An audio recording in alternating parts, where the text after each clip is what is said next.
Why would or wouldn't you want to reduce acid in a horse that has ulcers? Hi, I'm Dr. Rebecca Douglas. I'm a doctor of acupuncture and Chinese medicine, and I've been working on horses and humans for now 23 years. And this whole idea about ulcers, stomach ulcers, gastric ulcers in horses, omeprazole, what's the best treatment, how do we prevent them, is a huge, big topic in the horse world, which elicited this question from a follower of mine. I want to talk a little bit about her scenario. So this person asked me, she said her horse had been on omeprazole in December. She didn't notice much of a difference. The vet had prescribed omeprazole because the horse had been diagnosed with kissing spine.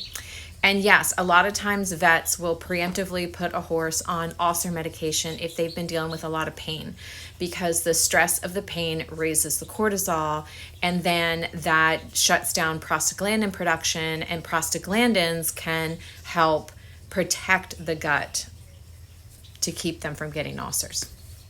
Then she had repeated the omeprazole again this spring or this summer, and now her question is what can she do to keep the acid production down in her horse without using omeprazole? And so here's the thing with that, is that acid production in the horse is an important component of digestion. It's how we digest our food, it's how they digest their food, and we do not want to long-term shut that down. Now, there's a couple reasons. One, it helps with protein absorption and digestion and absorption of proteins. It helps with breaking down minerals and them being absorbed also.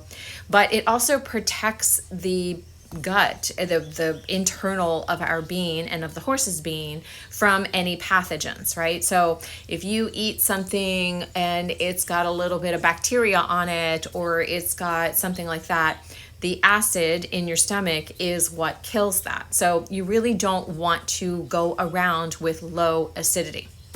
Where the acid becomes a problem and why omeprazole is used is because if the acid production is splashing up on the squamous part of the stomach, then you're going to get ulceration because that part of the stomach isn't protected from the acid.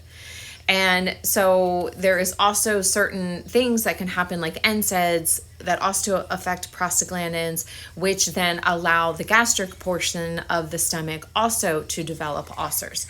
And so a Band-Aid or a symptomatic treatment is to lower the acid production. But long term, that leads to more health issues and digestive issues, so that should not be the focus.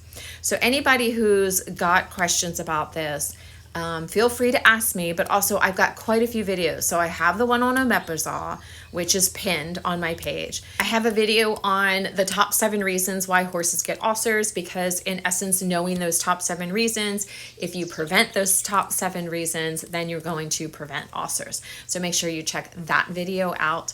I also have a video that talks about the 2 different kinds of gastric ulcers. So you can have gastric ulcers in the upper portion of the stomach, in the lower portion of the stomach, and of course we can have gut dysbiosis, which is sometimes called hindgut ulcers, in the hindgut too. So I have a video about that. So please present your questions. I'm going to probably put together a whole training session on this. This is such an important topic with our horses. So many horses suffer from ulcers. A recent study that I put on a video in here in TikTok was talking about 70% of dressage horses have ulcers. I believe that it's like 80 or 90% in race horses, and so any horse in competition is going to fall in that percentages of having ulcers. So it's a really important part of our horses' healthcare. Of course, there's so many things that we can do to prevent them. There is alternative ways to treat them and prevent them.